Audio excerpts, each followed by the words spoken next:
అందరికీ నమస్కారము। ఈ రోజు మన వీడియోలో శ్రీ సీతారాముల కళ్యాణం రోజు అంటే శ్రీరామనవమి రోజు రాముడికి సీతకు చాలా ఇష్టమైన వడపప్పు పానకం చలిమిడి ఏ విధంగా చేయాలి అన్నది ఈ వీడియోలో చెప్తాను। వడపప్పుకు ఏం చేయాలి అంటే ఒక కప్లో ఒక హాఫ్ కప్ వరకు పెసరపప్పును తీసుకోవాలి। ఈ పెసరపప్పును కూడా వాష్ చేసుకొని ఆ నీళ్ళను పారపోసి మళ్ళీ తర్వాత కొన్ని వాటర్ని వేసి ఒక 30 నిమిషాల వరకు నానబెట్టుకోవాలి। 30 నిమిషాల తర్వాత చూడండి పప్పు అనేది డబుల్ క్వాంటిటీలో అవుతుందన్నమాట। ఇప్పుడు ఈ వాటర్ అంతా కూడా తీసేసి పప్పు అనేది పక్కన పెట్టుకోవాలి। ఈ పప్పులోనే మనం కొంచెం బెల్లం అనేది వేసుకుంటే అదే వడపప్పు నైవేద్యం।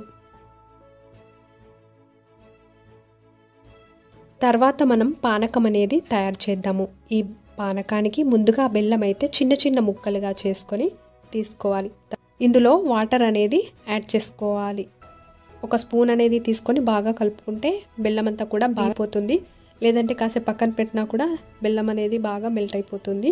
చూడండి కాసేపటికి కరిగిపోయింది। ఇప్పుడు మనం ఈ బెల్లాన్ని వడకట్టుకోవాలి, ఎందుకంటే ఈ బెల్లంలో డస్ట్ అనేది చాలా వరకు ఉంటుంది, అందువలన అలానే ఎప్పుడు వాడకూడదు, వడకట్టుకోవాలి। వడకట్టిన తర్వాత వాడుకోవాలి। ఇప్పుడు ఈ పానకంలో ఒక 1/4 స్పూన్ వరకు మిరియాల పొడిని యాడ్ చేసుకున్నాను। అంతేకాకుండా ఇంకొక 1/4 స్పూన్ వరకు యాలకుల పొడిని కూడా యాడ్ చేసుకొని బాగా మిక్స్ చేసుకోవాలి। అంతే మనకు పానకం అనేది రెడీ అయిపోయింది।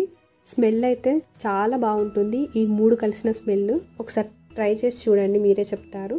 ఇప్పుడు చలిమిడి ఎలా చేయాలో చూద్దాము।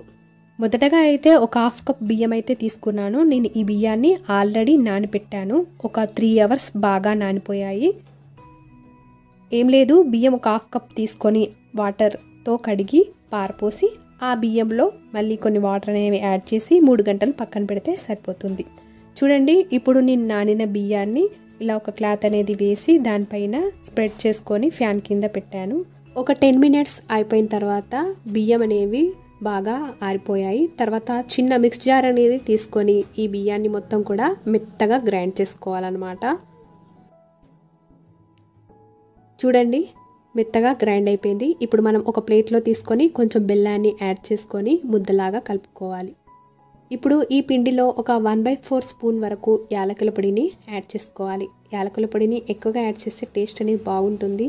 అంతేకాకుండా బెల్లాన్ని కూడా చూసుకొని యాడ్ చేసుకోవాలి। బెల్లంని ఎక్కువగా యాడ్ చేసినా కూడా ఈ రెసిపీ అనేది సరిగ్గా రాదు, అంటే బాగా జారుడు గుణం అనేది వస్తుంది।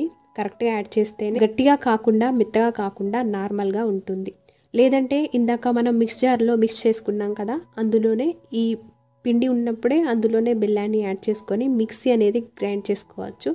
అలా కూడా ముద్దలాగా తయారవుతుంది, బాగుంటుంది, తొందరగా కూడా అయిపోతుంది। ఎందుకంటే బెల్లం చిన్న చిన్నగా ఉంటాయి కదా, వాటన్నిటిని చేయడం అంటే చాలా కష్టం కదా, అందుకే ఈ మిక్స్ జార్లో వేసుకుంటే తొందరగా అయిపోతుంది। చూడండి ఎలా అయిపోయిందో।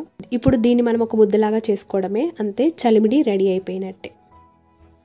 ఈ చలిమిడి తొందరగా ముద్దకొస్తుంది, స్మెల్ అయితే చాలా సూపర్గా ఉంది। చలిమిడిది ఇంకా పానకంది టేస్ట్ కూడా చాలా బాగుంటుంది। సీతారాములకి చాలా ఇష్టమైన నైవేద్యం అనేది రెడీ అయిపోయింది। ఈ 3 నైవేద్యాలను కూడా మనం శ్రీరామనవమి రోజు పెట్టినట్లయితే చాలా మంచిది। అంతేకాకుండా ఈ నైవేద్యాలంటే అమ్మవారికి కూడా చాలా ఇష్టం। ఈ వీడియో కనుక మీకు నచ్చినట్లయితే తప్పకుండా వీడియోని లైక్ చేసి షేర్ చేసి సబ్స్క్రైబ్ కూడా చేసుకోండి। ధన్యవాదాలు। మరో మంచి వీడియోతో మనం కలుద్దాం।